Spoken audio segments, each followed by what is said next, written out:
درمیان میں مفتی سید عاشق سہیل صاحب ہمارے اس درمیان میں ہیں. آپ اکثر ویڈیو میں تصویروں میں دیکھتے رہتے ہیں ان کو. آج یہ ہمارے درمیان میں بھی ہیں اور یہ ہماری مسیح قوم کے لیے ہمارے ساتھ کھڑے ہوتے ہیں.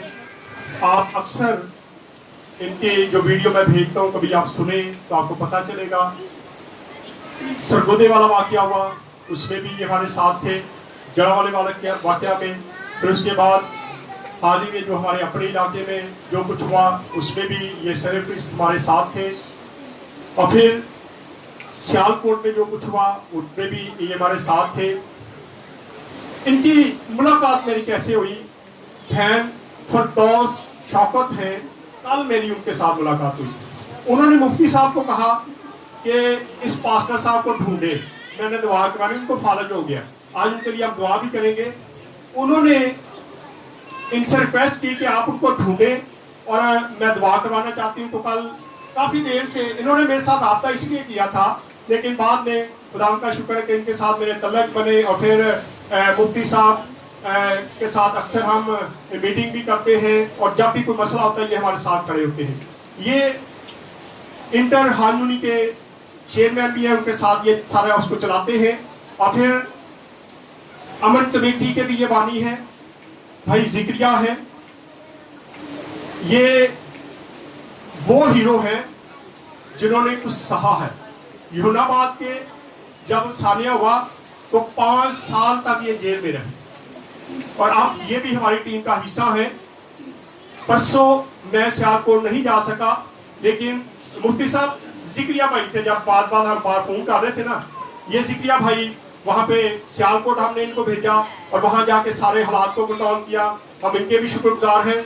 سر جشان بیٹھے ان کو آپ جانتے ہی ہیں. جڑا والے میں سب سے زیادہ جو کام کیا گیا ہے وہ سر فرست بھائی جشان تھے. میری ملاقات وہاں پہ ہوئی.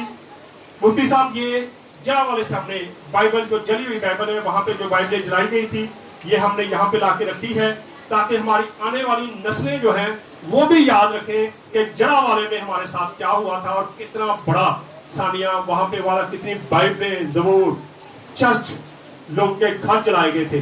اور یہ اس کی یاد میں ہم نے یہاں پہ لا کے رکھی ہوئی ہے. آئے میں چاہتا ہوں کہ ہم مفتی صاحب کو پہلے ٹائم دیں گے. چند باتیں جو وہ کرنا چاہتے ہیں، جتنی دیر بولنا چاہتے ہیں ان کی مرضی ہے، بول سکتے ہیں. ہم ان کو سامنے میں بلانا چاہتا ہوں. مفتی صاحب سامنے آئیں اور اظہار کریں جو بھی آپ کے دل میں ہے.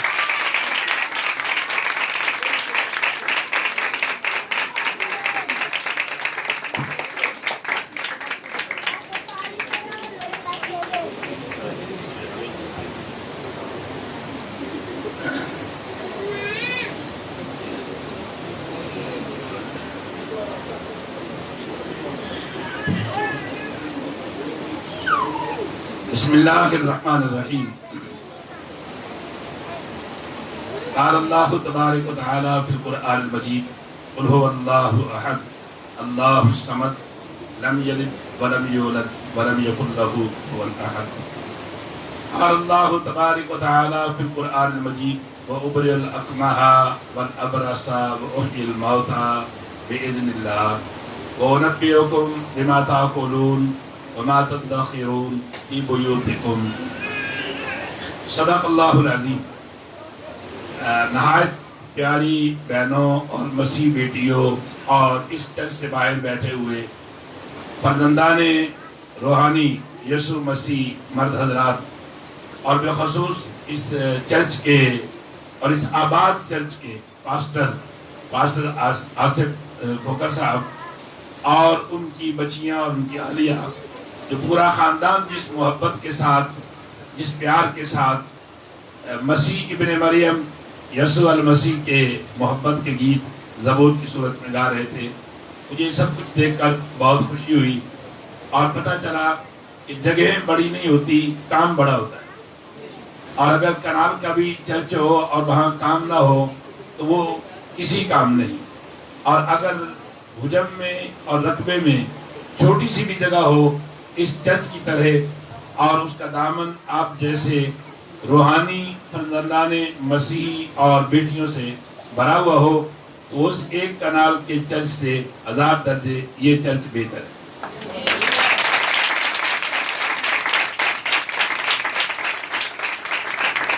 میں نے پیارے بچوں اور بچیوں کچھ باتیں آپ سے شیئر کرنی ہیں، اور وہ کچھ باتیں اس وطن کے حوالے سے ہیں، کچھ مذہب کے حوالے سے ہیں۔ پہلی بات تو یہ ہے کہ مسیح ابن مریم یا مسیحائی جو کمیونٹی ہے یہ اسلام سے پہلے کی ہے، اور اسلام اس کمیونٹی کا انکار نہیں کرتا بلکہ ان کے وجود کا اقرار کرتا ہے۔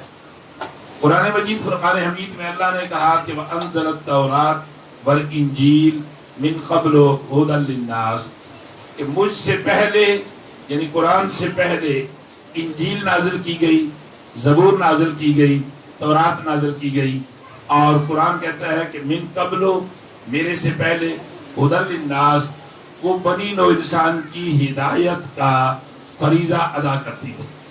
گویا قرآن نے اس انجیل مقدس کو، بائبل کو جو آپ کے ہاتھ میں ہے، اس کے وجود کا بھی اور اس کے کاز کا بھی اقرار کیا اور اعتراف کیا۔ اور آگے چلے تو سچی بات یہ ہے کہ مسیحیوں کا اور مسلمانوں کا جنم کا ساتھ ہے۔ کعبۃ اللہ میں جب رسول اللہ صلی اللہ علیہ وسلم نے خدائے وحدہ لا شریک کی وحدانیت کا اعلان کیا اور عدل و انصاف کا نظام جو ہے متعارف کروایا، تو 2 طبقے آپ کے دشمن بن گئے، ایک سرمایہ دار اور ایک جاگیردار۔ سرمایہ دار بھی ظالم ہوتا ہے، وہ سرمایہ کے بلبوتے پر انسانوں کو خریدتا ہے، ان کی غیرت کو خریدتا ہے، اور جاگیردار جو ہے وہ وڈیرے پن کی صورت میں ظلم اور جبر سے انسانیت کو اپنا غلام رکھتا ہے۔ ایسی صورت میں مسلمانوں پر اس قدر ستم ڈھائے گئے، جن میں سے میں ایک بات سے رد کرنا چاہوں گا۔ حضرت بلال رضی اللہ تعالیٰ عنہ کو آگ کے انگاروں پر لٹایا گیا۔ 80 سال کی بڑھیا کو 2 سرکش باغی اونٹوں کے گردنوں میں رسے ڈال کر، اس بڑھیا کے پاؤں میں رسے ڈال کر دونوں مخالف سمت کھڑے کیے گئے، ایک کا منہ شرق کو اور ایک کو غرب کو، اور انہیں 2 ٹکڑے کر دیا گیا۔ اس ظلم و ستم کی اندھیری رات میں اللہ نے معبود کریم علیہ السلام کو کہا کہ آپ اپنے غلاموں کو مکہ چھوڑ دینے کا حکم دیں۔ پیاری مسیح بیٹیوں اور فرزندان روحانی یسوع مسیح، یہاں سے ہمارا اور آپ کا ساتھ چلنے لگا ہے، یہاں سے ہماری اور آپ کی سنگت جو ہے وہ شروع ہونے والی ہے۔ اور میرے رسول پاک علیہ السلام نے ساری کائنات کی نگاہ دوڑائی، جہاں اپنے مظلوموں کے لیے جائے امان نظر آئی، وہ مسیح اسٹیٹ تھی، وہ مسیحوں کا ملک تھا، اور اس سے حبشہ کہتے ہیں۔ یہاں سے مسلمانوں کی اور مسیحوں کی سنگت شروع ہو جاتی ہے، جب یہاں سے 80 اور بعد روایت میں آتا ہے 84، جن میں خواتین بھی تھی، جن میں بچے بھی تھے، جن میں وہ مظلوم تھے جن کا مکہ میں رہنا مشکل ہو چکا تھا، تو سب سے پہلے مسیحوں نے مسلمانوں کو امان دی، مسلمانوں کو شیلٹر دیا، مسلمانوں کو پناہ دی۔ اور ہمارے قرآن پاک کا 7واں پارہ اس احسان کو اور اس ملاپ کو بیان کرتا ہے۔ اور پھر وہاں پر جو مکہ کے دشمن تھے، جو آج بھی مسیح اور مسلمانوں کو لڑانے کے در پہ ہیں، وہ پاسٹر صاحب جو آج بھی مسلمانوں اور مسیحوں کو لڑانے کے در پہ ہیں، انہوں نے ان مہاجرین، ریفیوجیز جس کو کہتے ہیں، ان کے خلاف ایک لمبی چوڑی جو ہے وہ شیلڈ، وہاں ایک ایلیگیشن کی وہ جو ہے ایک رویداد تیار کی، اور کہا کہ یہ چور ہیں، یہ ڈاکو ہیں، یہ قاتل ہیں، اور یہ بچیوں سے عصمت دری کرتے ہیں۔ حضرت علی المرتضیٰ کرم اللہ تعالی وجہ الکریم کے بھائی اس وفد کے سربراہ تھے، اور وہ مسیحی بادشاہ، اس نے کہا میں یک طرفہ فیصلہ نہیں کروں گا، میں ان دونوں کے مواقف کو سنوں گا۔ جب بلایا گیا، انہوں نے قرآن کی آیات پڑھی، انہوں نے کہا جہاں تک بچیوں کی عزت اور عصمت کا معاملہ ہے تو قرآن کہتا ہے الزانیۃ والزانی فاجلدوا کل واحد منہما، کوئی کسی بچی پہ ہاتھ درازی کرے تو اس کے پیٹھ کو دروں سے اتنا پیٹو کہ وہ مر جائے، اور دوسروں کی عبرت حاصل ہو جائے کہ کسی کی بیٹی پہ ہاتھ نہیں اٹھانا۔ ایک نمبر 2، چور کا تو کہا السارق والسارقۃ فاقطعوا ایدیہما، چور مرد ہو یا عورت، اس کا ہاتھ کاٹ دو تاکہ لوگوں کا مال محفوظ ہو جائے. ان النفس بالنفس, قاتل کو فوراً قتل کر دو تاکہ دوسرے انسانوں کی جانیں اس کا عبرتناک انجام دیکھ کر محفوظ ہو جائیں. جہاں تک فساد ہے, ان اللہ لا يحب المفسدین, اللہ فساد پیدا کرنے والوں کو اور فساد پھیلانے والوں کو پسند نہیں کرتا. اس کے بعد شاہ نجاشی جو مسیحی بادشاہ تھا, اس نے کہا تمہیں امان ہے, تمہیں پناہ ہے, تمہیں کوئی یہاں سے نہیں نکالے گا. یہاں سے مسلمانوں اور مسیحوں کا باہم محبت کا, اخوت کا, پیار کا اور ایک دوسرے کے ساتھ احساس کا رشتہ شروع ہوتا ہے, جس کی قرآن مجید فرقان حمید کی بہت ساری آیات گواہ ہے.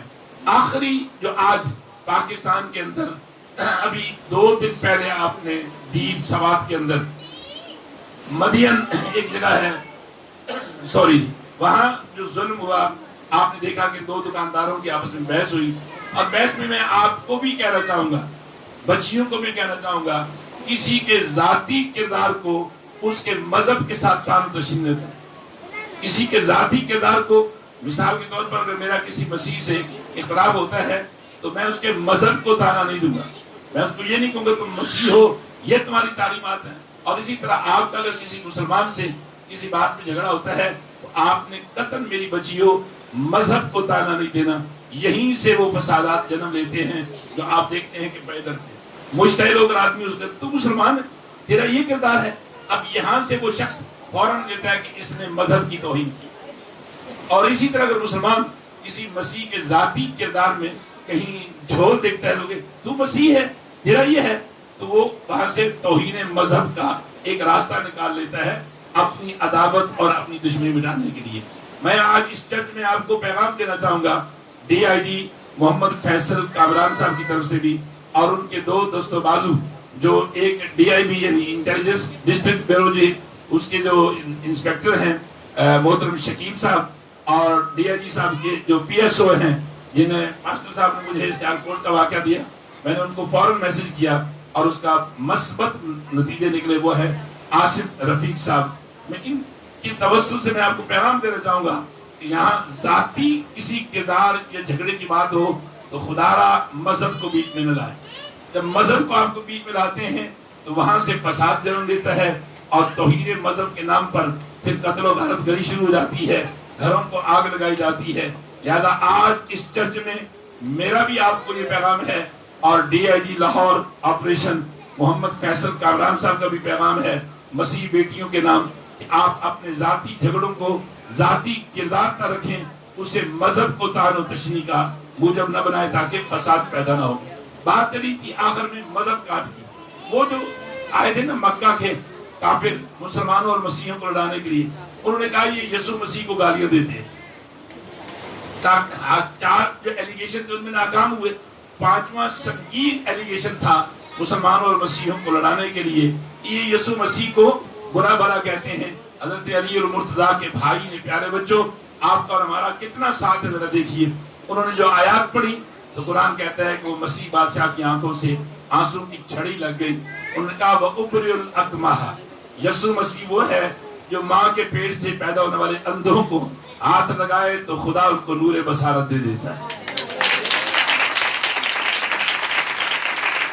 یہ قرآن بیان کر رہا ہے. وَالْأَبْرَصَ, یسوع مسیح وہ ہے کائنات کا سب سے گندا اور بدترین جو مرض ہے وہ کوڑ کا مرض ہے, جس سے زخم پھوٹتے ہیں, زخموں سے پیپ پھوٹتی ہے, جنم دینے والی ماں بھی اپنے بچے سے دور بھاگتی ہے.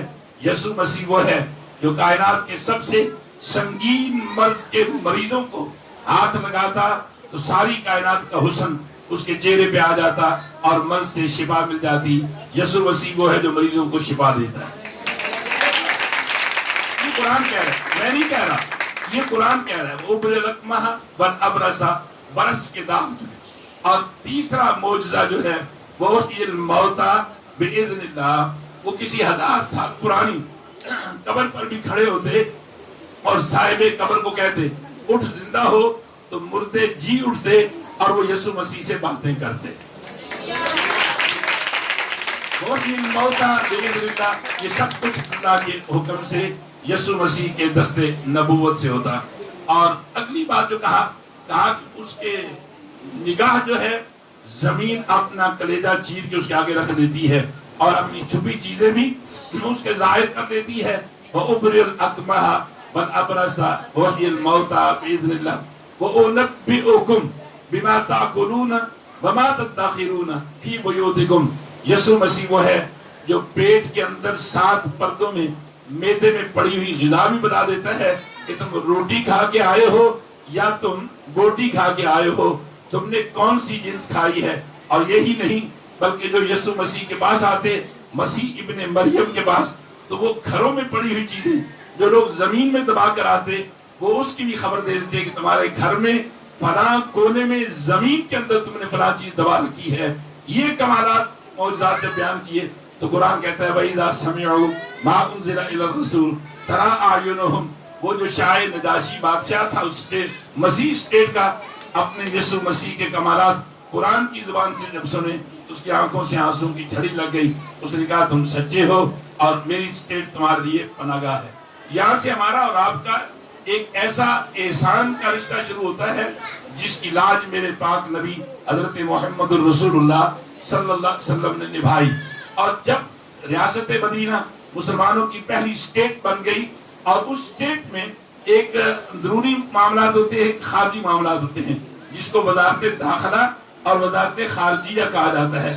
وزارت خارجیہ جو ہے وہ اپنے ملک کے ارد گرد جتنے ممالک ہوتے ہیں ان کے ساتھ معاملات طے کرتی ہے, معاہدات کرتی ہے.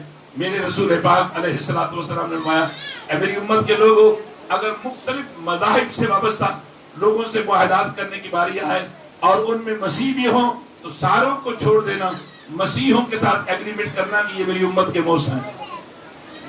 ہمارا اور آپ کا اتنا قرب کا ساتھ ہے. میں اگر ان مذہبی تقریبات میں آپ کا اور اپنا ساتھ لے کر چلوں تو یقین جانیے وقت کے دامن میں گنجائش نہیں. میں نے یوحنا آباد میں بھی ایک بڑے چرچ کیتھولک میں جانا ہے, وہاں گورنر صاحب کے مشیر نے شبیل لگانی ہے اور میں وائس میسج سناؤں گا پاسٹر صاحب کو. ان نے کہا مفتی صاحب آپ کے بغیر ہماری تقریب ادھوری رہے گی, آپ نے ضرور آنا ہے. یہ وائس میسج آیا ہے کہ آپ کے بغیر ہماری تقریب ادھوری رہے گی, آپ نے ضرور آنا. تو میں عرض کر رہا تھا بچوں وہاں سے چلے تو پھر آ جاتا ہے یہ پاکستان. یہ پاکستان جتنا میرا ہے اتنا ہی آپ کا ہے, جتنا آپ کا ہے اتنا ہی میرا ہے. یہاں کوئی اقلیت نہیں. پاکستان کی جتنی بھی کمیونٹی ہے وہ سب ملکیت رکھتی ہے, اقلیت نہیں. آپ اس پاکستان کے اتنے ہی مالک اور وارث ہیں جتنا میں یا میرا بیٹا بیٹھا ہوا حسنین اس ملک کا وارث ہے. اس ملک میں کوئی آپ کرایہ دار نہیں, آپ اس ملک کے حقدار ہیں. آپ اس ملک کے جو اپنا کرایہ دار نہیں ہیں بلکہ آپ اس ملک کے مالک اور میزبان ہیں. جب پاکستان بنا تو یہ میں نے گورنر ہاؤس کے اندر, گورنر پنجاب جو ان سے پہلے سردار سلیم حیدر سے پہلے گورنر تھے میاں بلیغ الرحمن, اور وہاں ایک مسیحی ایڈوکیٹ ہیں راجہ نیتھانیل, ان کی کتاب کی تقریب رونمائی تھی کہ پاکستان کے لیے مسیحوں کی خدمات کیا ہیں. تو میں نے وہاں گورنر پنجاب کو مخاطب کر کے کہا تھا اگر یہ سامنے بیٹھے ہوئے جو مسیحی بیٹیاں ہیں اگر ان کے بزرگوں نے پاکستان بنانے میں کردار ادا نہ کیا ہوتا تو گورنر صاحب آج آپ سکھوں کے مدارے ہوتے اور میں کسی سکھ مستری کے پیچھے اینٹیں اٹھا رہا ہوتا. ایس پی دیوان سنگھا صاحب جو کہ اس وقت پنجاب اسمبلی کے سپیکر تھے اور قائد اعظم نے ان سے کہا کہ یہ پنجاب ہمارے ہاتھ سے جا رہا ہے اور اگر 2 ووٹ ملے تو یہ پنجاب, یہ لاہور اس میں شامل ہے, یہ پاکستان کا حصہ بن سکتا ہے. ایس پی دیوان سنگھا نے کہا تھا میں 1 ووٹ نہیں میں 2 ووٹ دوں گا. ان مسیحوں کے 2 ووٹوں سے آج پنجاب پاکستان کا آزاد حصہ ہے. آپ پر ہمارا اس وطن کے لحاظ سے ایک بھائیوں اور بہنوں والا رشتہ شروع ہوتا ہے. آزادی ہم سب نے مل کر حاصل کی اور پھر اس پاکستان پر ابھی کچھ تھوڑا ہی عرصہ گزرا تھا. آپ یوں کہہ لیجیے کہ 47 اور 3 50 13 اور 5 18 سال نہیں بیتے تھے کہ ہمارا ہمسایہ ملک ہمیں صفحہ ہستی سے مٹانے کے لیے 6 ستمبر 1965 کی رات کی تاریکی میں حملہ آور ہوا. اور اس حملے میں مسیحوں نے جس طرح اس کے پاکستان کے بچانے میں کردار ادا کیا ہے اس کی مثال نہیں ملتی. اگر ایم ایم عالم جو ہے وہ انڈیا کے طیارے مار گرا رہا تھا تو سیسل چودھری جو ہے وہ اڈا پٹھان کوٹ اور ہرواڑہ انڈیا کے اندر جا کر ان کے ایمولیشن سے بھرے طیاروں کو تباہ و برباد کر کے پاکستان کو بچا رہا تھا. 1965 کی جنگ میں جہاں مسلمان افواج پاکستان اور ایئر فورس کے شاہینوں نے اپنی جانوں کا نذرانہ دیا، وہاں مسیحوں نے شانہ بشانہ اس پاکستان کو بچا کر آج میرے اور آپ کے لیے اس سے آزاد وطن کی توفیق قائم رکھا۔ اور پھر اسی سے نہیں، پھر ایک وقت آیا، میں چیدہ باتیں آپ کو بچوں نظر کرنا چاہتا ہوں، جب دہشت گردی کی جنگ ہم پہ 2001 سے مسلط ہوئی اور اس میں کم از کم بھی 80 سے 90 ہزار شہری اور فوجی اور پولیس کے جوانان شہید کر دیے گئے، اور ان میں بھی جہاں دیگر افواج پاکستان کے جوان آفیسران نے جرأت اور بہادری کا مظاہرہ کیا، وہاں آج بھی گورا قبرستان کے اندر میجر تھامس رؤف کی قبر بتا رہی ہے کہ یہ وطن جتنا مسلمانوں کا ہے اتنا ہی مسیحیوں کا ہے، اس کو بچانے میں جتنے مسلمانوں نے خون کی قربانیاں دی ہیں اتنی ہی مسیحیوں نے بھی اپنی جان کی قربانیاں دی ہیں۔ میجر تھامس رؤف یہ بلوچ رجمنٹ کے ہیں، اور یہ وہ بہادر اس پاکستان کا مسیحی فرزند تھا کہ جس نے اپنی ماں کا جنازہ بھی چھوڑا، اپنی دادی کا جنازہ بھی چھوڑا، اور وطن کو نہیں چھوڑا بلکہ اس کی پہرےداری میں اپنی جان اس جرأت اور بہادری سے دی کہ جب میجر تھامس کو گولیاں لگی تو انہوں نے فوراً اپنے ساتھ سولجر کو پوچھا مجھے گولی کہاں لگی ہے؟ اس نے کہا سر چھاتی پہ لگی ہے، تو مسکرا کر کہا میں اس وطن سے سرخرو جا رہا ہوں، میں اپنی ماں کے پاس جاؤں گا تو کہوں گا کہ ماں تیری اور ماں دھرتی کی عزت بچانے کے لیے میں نے پشت پر نہیں چھاتی پہ گولیاں کھا کر تیرے پاس آیا۔ سیدھا آپ بتا رہا ہوں کہ آپ اس پاکستان کے وارث اور مالک ہیں، اور اتنے ہی وارث اور مالک ہیں جتنا کہ مسلمان ہیں۔ پچھلے دنوں دہشت گردوں نے جب میاں والی ایئر بیس پہ حملہ کیا تو 7 جوانوں نے اس دہشت گردوں کے حملے کو ناکام کر کے پاکستان کی اربوں روپوں کی جو ایئر فورس کی وہاں طیارے اور ایمونیشن پڑا تھا اس کو بچایا۔ ان 7 جوانوں میں ایک نشاط کالونی کے اندر مسیح فرزند سویا ہوا ہے جس کا نام نبیل یوسف ہے۔ ان 7 میں سے ایک نبیل یوسف بھی وہ ایئر فورس کا شاہین فرزند پاکستان تھا جس نے میاں والی ایئر بیس کو بچانے میں مسیحی کمیونٹی کا سر فخر سے بلند کر دیا اور بتا دیا کہ یہ پاکستان مسیحیوں کا پاکستان ہے۔ اب پھر کل ہی کی بات ہے، آج نہیں، کل کی بات ہے، 5 اور پاک فوج کے جوانوں نے دہشت گردوں کا جس جرأت اور بہادری کے ساتھ مقابلہ کرتے ہوئے جان دی ہے، ان 5 میں سے ایک 5واں ہارون ولیم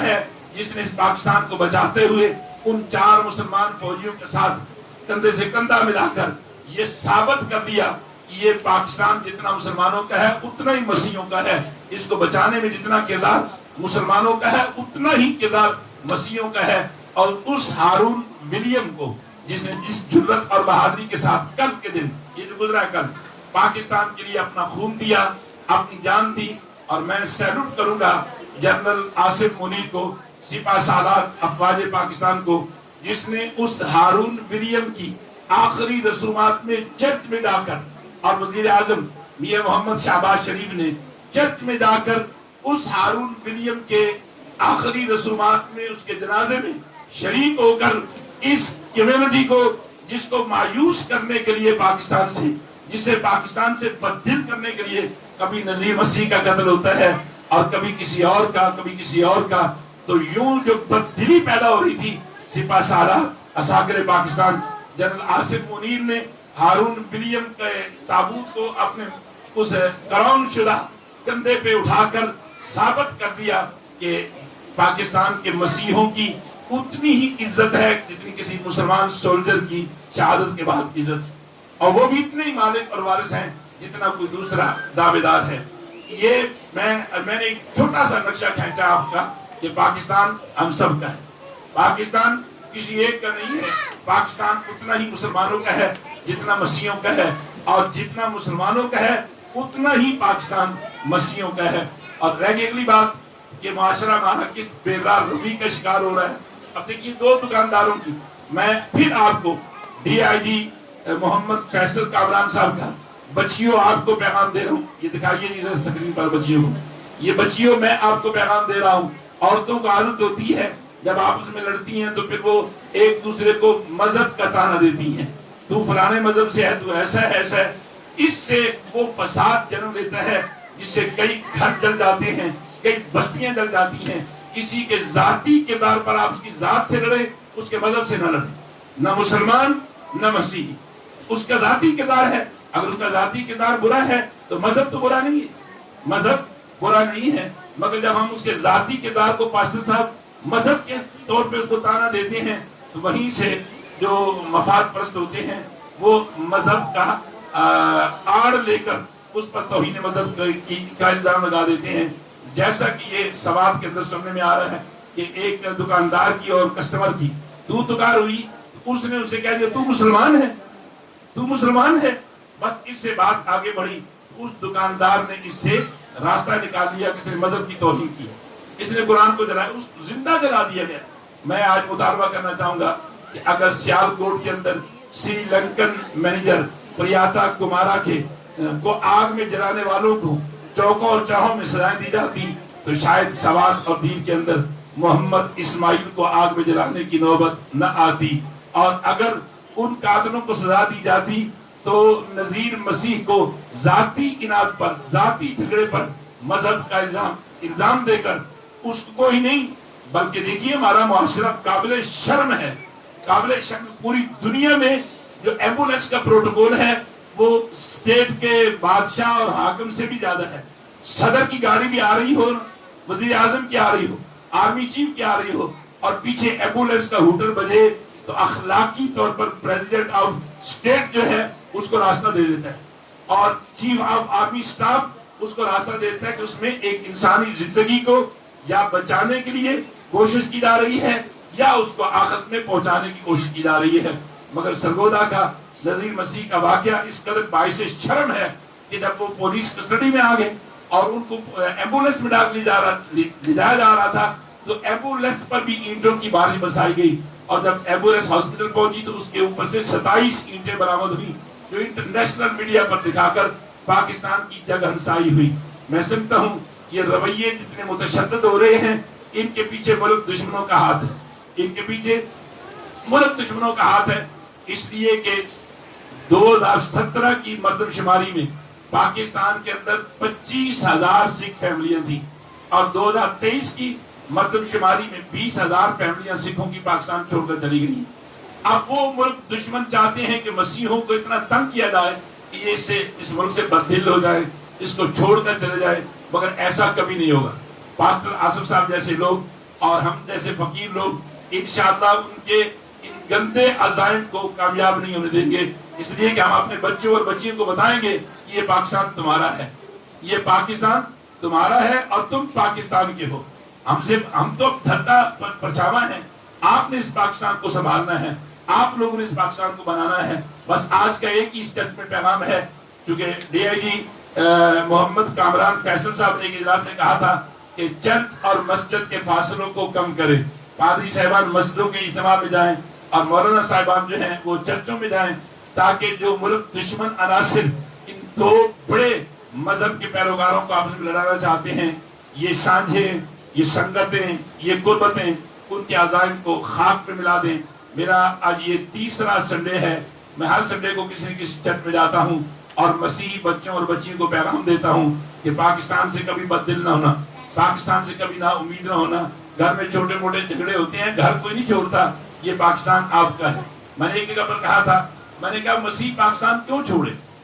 ضیاء الحق کے دور میں ان بچیوں کی عمر سے بڑی بات میں کرنے لگا ہوں. پاسٹر صاحب ایک ڈرامہ لگتا تھا وقت، اس وقت ڈرامے کی ایک چھوٹا سا پیراگراف میں آپ کی نظر کرنا چاہتا ہوں. اس میں ایک جاگیردار ایک مزارے پہ بہت ظلم کرتا ہے، اس کا بچہ پڑھتا ہے، میٹر کر جاتا ہے تو وہ بابا اور بچہ آپس میں بات کرتے ہیں، کہتا ہے بابا ہم اس گاؤں کو چھوڑ کے نہیں دیتے، یہ ظالم اتنا ظلم کرتا ہے، ہم شہر چلے جاتے ہیں، وہاں نوکری کریں گے، اس سے بہتر زندگی بسر کریں گے. وہ کہتا ہے میں گاؤں نہیں چھوڑوں گا. وہ کہتا ہے بابا تم مجھے کھوتی ریڑھی بنا دینا، میں اس پہ مزدوری لے آیا کروں گا، اس سے بہتر روٹی کھا لیں گے. بابا پھر کہتا ہے میں یہ گاؤں نہیں چھوڑوں گا. میں یہ بات مسیحیوں کے لیے کہہ رہا ہوں، میں یہ گاؤں نہیں چھوڑوں گا. وہ کہتا ہے بابا کیوں نہیں گاؤں چھوڑنا چاہتے؟ وہ کہتا ہے اس گاؤں میں میرا خزانہ دفن ہے، اس گاؤں میں میرا خزانہ دفن ہے. وہ بیٹا کہتا ہے، اس کے چہرے پہ ایک ہنسی آتی ہے، خوشی آتی ہے. کہتا ہے بابا وہ خزانہ مجھے دو نا، میں کاروبار کرتا ہوں، تو بابے کی آنکھوں میں آنسو آ جاتے ہیں. کہتا ہے بیٹے وہ خزانہ زمین میں دبایا جاتا ہے, نکالا نہیں جاتا. وہ دبایا جاتا ہے, نکالا نہیں جاتا. بچہ سمجھتا ہے شاید میرا بابا نکالنے کی ہمت نہیں رکھتا. وہ کہتا ہے بابا مجھے بتاؤ, میں نکال لاتا ہوں. وہ کہتا ہے وہ دور جو درختوں کا جھنڈ نظر آ رہا ہے نا, اس میں میرا خزانہ دفن ہے. مسیحوں کی بات کہنا چاہتا ہوں. وہ کہتا ہے بابا وہ تو قبرستان میں ہے. تو کہتا ہے ہاں وہیں میرا خزانہ دفن ہے. کہا وہ کون سا ہے؟ کہا میرے باپ دادا کی ہڈیاں اس مٹی میں دفن ہے, میں اس کو چھوڑ کر نہیں جا سکتا. میں سمجھتا ہوں 76 سال سے مسیحوں کے اکابرین کی اس وطن کی مٹی میں ہڈیاں دفن ہیں. اس لیے وہ اس پاکستان کو آج ظلم سہ کر بھی وہ اس پاکستان کو نہیں چھوڑیں گے. وہ اس سے نا امید نہیں ہوں گے. ظلم کی رات ایک نہ ایک دن ختم ہوتی ہے, سحر ضرور طلوع ہوتی ہے, اور وہ ضرور طلوع ہوگی جس سحر نے حبشہ سے مسلمانوں اور مسیحوں کو ایک دوسرے کے قریب کیا تھا, اور ریاست مدینہ نے مسیحوں کو سب سے زیادہ پروٹوکول دیا. اور قرآن بھی کہتا ہے وَلَا تَجِدَنَّ أَقْرَبَهُمْ مَوَدَّةً لِّلَّذِينَ آمَنُوا الَّذِينَ قَالُوا إِنَّا نَصَارَىٰ ذَلِكَ بِأَنَّ مِنْهُمْ قِسِّيسِينَ وَرُهْبَانًا وَأَنَّهُمْ لَا يَسْتَكْبِرُونَ.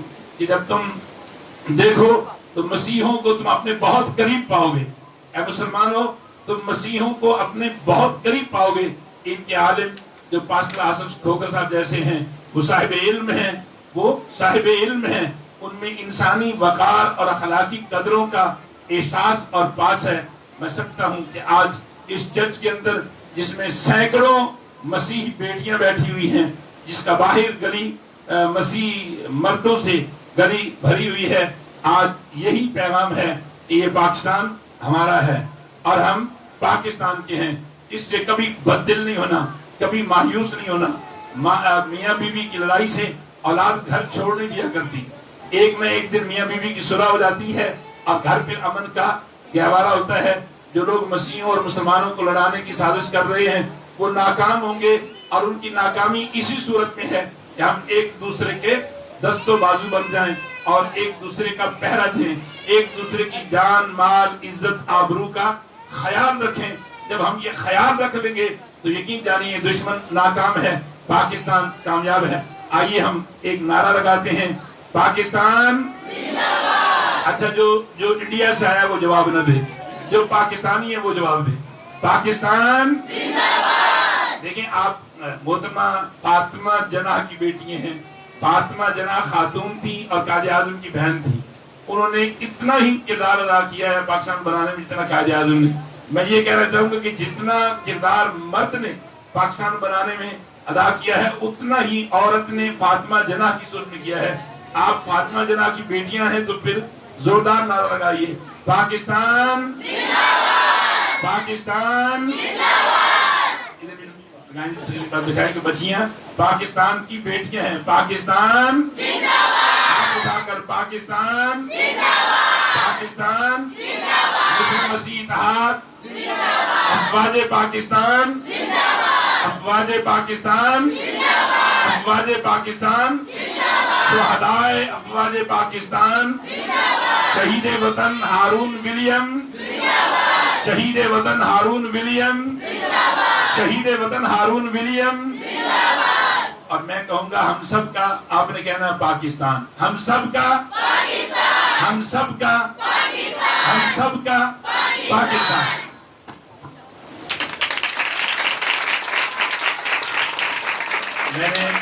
میں نے یوحنا آباد جانا ہے, وہاں گورنر صاحب کے مشیر کامران پرویز چودھری کی کتنی کالیں آ چکی ہیں. وائس میسج بھی کیا ہے کہ مفتی صاحب آپ کی تقریب یہ ہماری تقریب آپ کے بغیر ادھوری ہے. میں اس لیے اپنی مسیح بچیوں سے اور بھائیوں سے اجازت چاہتا ہوں.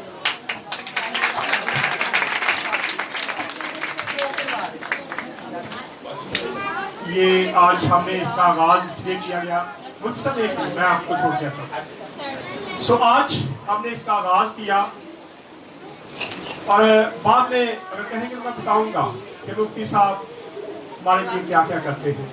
تھوڑی دیر کے لیے میں چاہتا ہوں ایک دم زوردار کلیپنگ پھر دوبارہ تو مسیحی قوم کے ساتھ کھڑے ہوتے ہیں جب بھی کوئی مسئلہ ہوتا ہے. ابھی پرسوں ہی ہم ان کے پاس بیٹھے تھے, تو کھانے والی آپ نے دیکھے نا, اس دن ہم کھانا کھا رہے تھے ان کے ساتھ, تو ہم نے کہا کہ مفتی صاحب آپ اسپیشلی آپ سے دعا, آپ کے لیے دعا کرنی شروع کر دی ہم نے. ہمیں آپ سے بھی کوئی خطرہ لگ جائے تو خدا نہ کرے کہ آپ پہ نہ کوئی اٹیک ہو جائے، کیونکہ ایسے جو لوگ ہوتے ہیں ان کے لیے ہر وقت مشکلات بڑھتی ہیں. تو آپ نے ان سب کے لیے دعا بھی، میں نے اکثر آپ کو کہتا ہوں کہ فاتحین کے لیے دعا کرنی ہے، تو مفتی صاحب کے لیے بھی آپ نے خاص دعا کرنی ہے. شکریہ مفتی صاحب. آئے تھوڑی دیر کے لیے بھائی ذکریہ ہمارے ساتھ ہیں، وہ بھی اپنی زندگی کے بارے میں. میں چاہتا ہوں آج آپ کو پتا چلے کہ مسیحی کیا ہے اور ہم کیوں ڈر کے بیٹھے ہوئے ہیں. بہادر لوگ آئے ہمارے پاس. آئے ذکریہ بھائی.